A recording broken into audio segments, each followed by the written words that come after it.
Les Souls-like sont devenus une référence incontournable du jeu vidéo. Lies of P pourra-t-il se faire une place parmi les meilleurs? C'est ce qu'on va voir dans cette vidéo.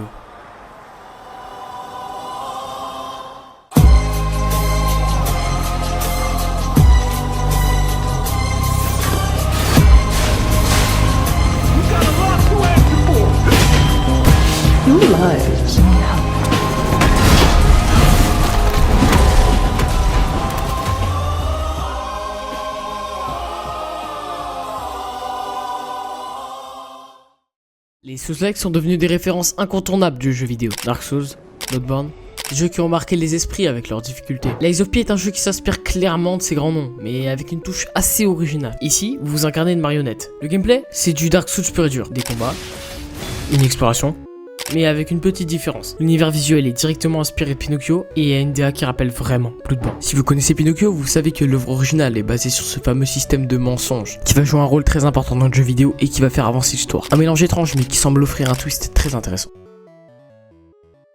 Bon, maintenant qu'on a parlé de ce que le jeu propose, passons à l'histoire et on va faire simple. Tout commence dans un monde où les marionnettes sont alimentées par une énergie qui s'appelle Ergo, vivant pour servir l'humanité jusqu'au jour où tout a basculé. Les marionnettes se sont révoltées, poussant la ville de Krat dans un chaos total. Désormais, les rues sont infestées de machines déchaînées et notre objectif, les tuer.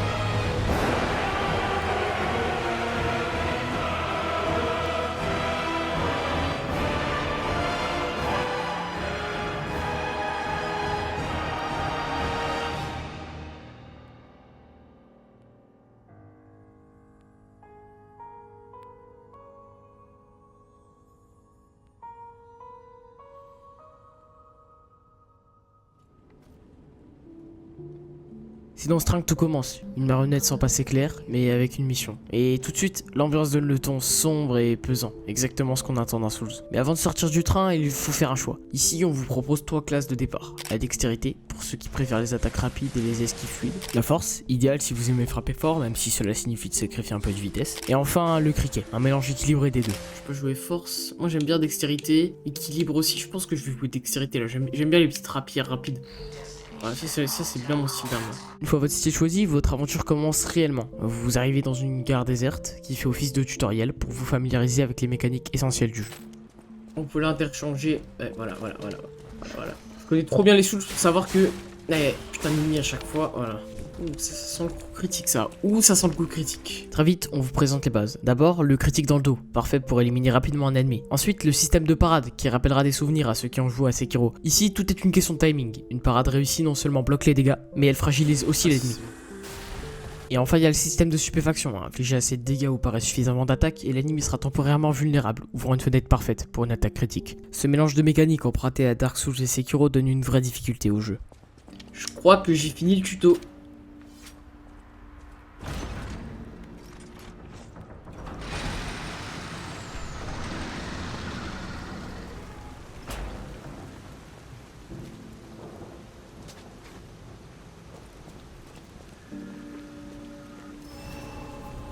Alors. 15 Stargazer pour assurer la capacité du PV, l'endurance, chercher vos accumulateurs de pulsation. C'est un checkpoint en gros. Là on peut augmenter nos premiers niveaux, donc ce que je vais faire c'est que... Ok, je pense que je vais augmenter un en technique, un en vie, ça me paraît bien. Welcome to Krat, c'est ça Krat. C'est ici? Non, c'est pas là. Pause. Il y a une mécanique de combat dont je vous ai pas encore parlé, les attaques furieuses. Certaines attaques ennemies sont bien plus puissantes. Elles ne peuvent pas être bloquées normalement, elles traversent votre garde. La seule solution c'est une parade parfaite. Une garde parfaite se situe entre 0,3 à 0,5 secondes avant l'attaque. Si tu rates, prépare-toi à prendre très cher.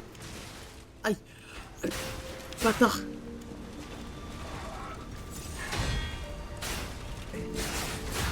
Tiens. Tiens. Oh là là là là. C'est super beau, hein. Je pensais pas que c'était... Après avoir marché dans les rues de Krat, vous arrivez finalement au festival. Prestation du maître du défilé. Le maître du défilé a les fonctions suivantes. 16 chansons joviales, rire enthousiaste et 54 phrases de défilé. Danse de défilé pour enchanter les enfants, mais c'est trop bien. Tiens, c'est bizarre ça. Une marionnette avec des grandes dimensions devant le festival. Eh, c'est un mur. Ah, mais c'est... Oh, c'est trop bien. C'est... Oh, ça tue sa mère. C'est Oh, j'adore. C'est un truc d'entraînement. S'entraîner aux parades.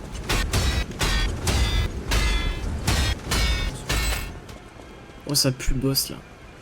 Oh, ça pue le boss, vraiment. Ouais, ça pue le boss.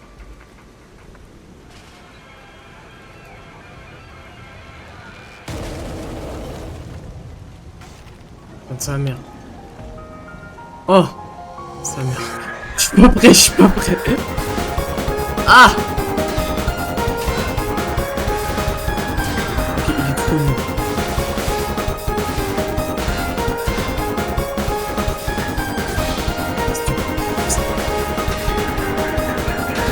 Ça, c'est un truc. Là, sa barre de vie, il est cassée, voilà. Là, on peut lui mettre un crit. J'ai mon attaque spéciale. Wesh, wesh, wesh.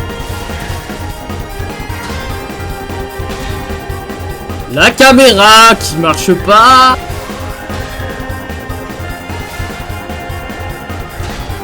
Je coupe la merde. Ok, le crit. Ok, il a un HP.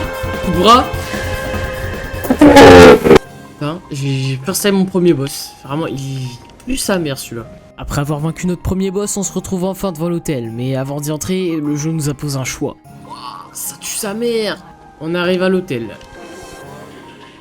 Pour votre identité.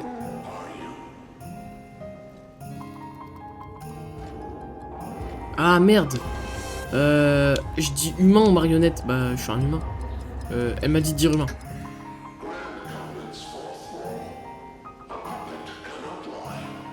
Par contre, j'ai menti. Je suis pas un humain.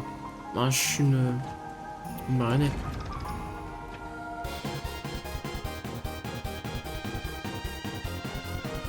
Bon, il est temps de parler plus largement du jeu, de ses forces comme de ses faiblesses. Et surtout, est-ce que le jeu mérite qu'on s'y attarde davantage? Alors, voyons ce que Lies of P a à offrir. Commençons par les graphismes. Certaines zones de Lies of P sont vraiment belles, comme l'hôtel Krat, qui se démarque vraiment par leur beauté. L'hôtel est magnifique avec des moulures, des lustres et cette lumière qui donne une grandeur à l'ensemble. Mais certaines textures, notamment celles des roches, sont vraiment moches et ont un aspect presque baveux qui vient un peu casser l'immersion. Et il y a aussi ces moments où vous tombez sur des panoramas où la vue est vraiment mauvaise à cause du brouillard, ce qui empêche vraiment de profiter du paysage. C'est dommage car l'univers a beaucoup de potentiel. Pour moi, les graphismes sont vraiment beaux, malgré que le jeu soit encore sur Unreal Engine 4, il y a des reflets. Les weapon arts sont vraiment beaux et les reflets de sort sont spectaculaires. Le jeu est plutôt bien optimisé sur console comme sur PC. Perso, mon PC fait juste tourner Elden Ring et le jeu fonctionne très bien avec OBS en fond. Pas besoin d'une machine de guerre, un bon PC suffit. Passons au level design qui est l'aspect le plus important dans un jeu de ce genre. Ici on ressent vraiment une linéarité des zones qui manque parfois de variété. En parlant du bestiaire, le jeu souffre d'un manque de variété d'ennemis. Les zones se répètent assez souvent avec les mêmes types d'ennemis, ce qui finit par devenir redondant. Heureusement, le jeu compense en plaçant des mini-boss un peu partout avec des ennemis avec des barres de vie aussi grandes qu'un boss qui viennent briser cette monotonie et augmenter la difficulté. À propos de la difficulté, Lies of P est un jeu qui se montre plus difficile que certains Souls. Au début, j'avais l'impression que c'était assez facile, un peu comme un jeu où il suffisait de bourriner. Mais un peu après, il s'est passé ça. Ouais.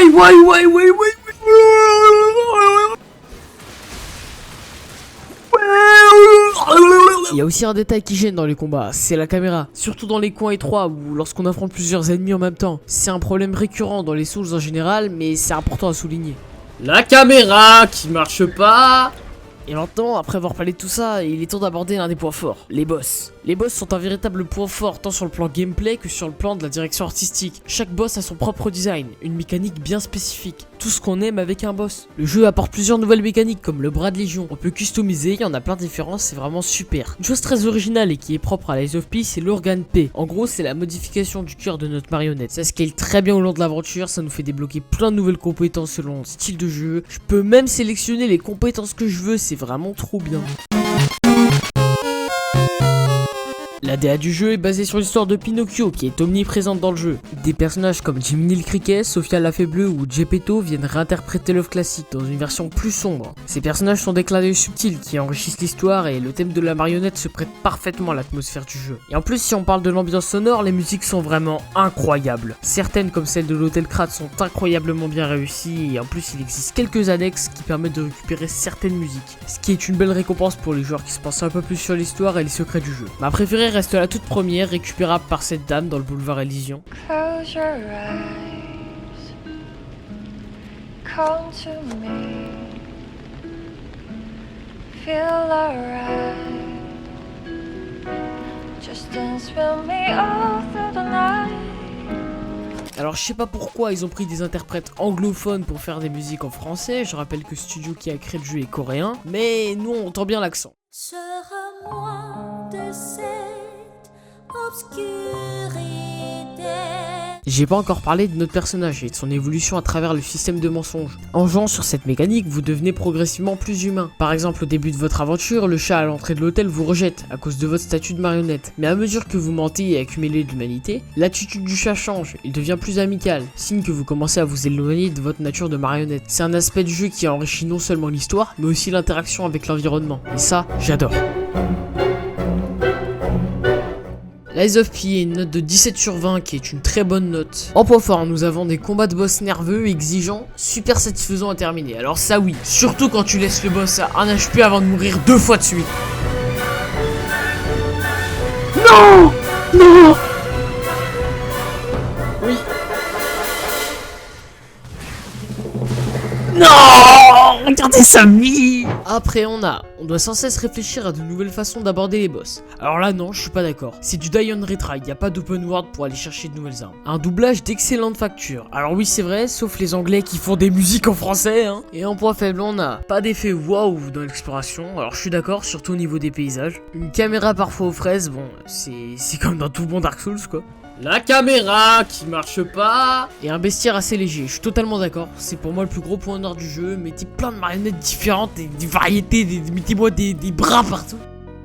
Bon c'était tout pour Lies of P. Si vous avez des suggestions d'autres jeux que vous aimeriez voir en vidéo, c'est en commentaire. Bisous.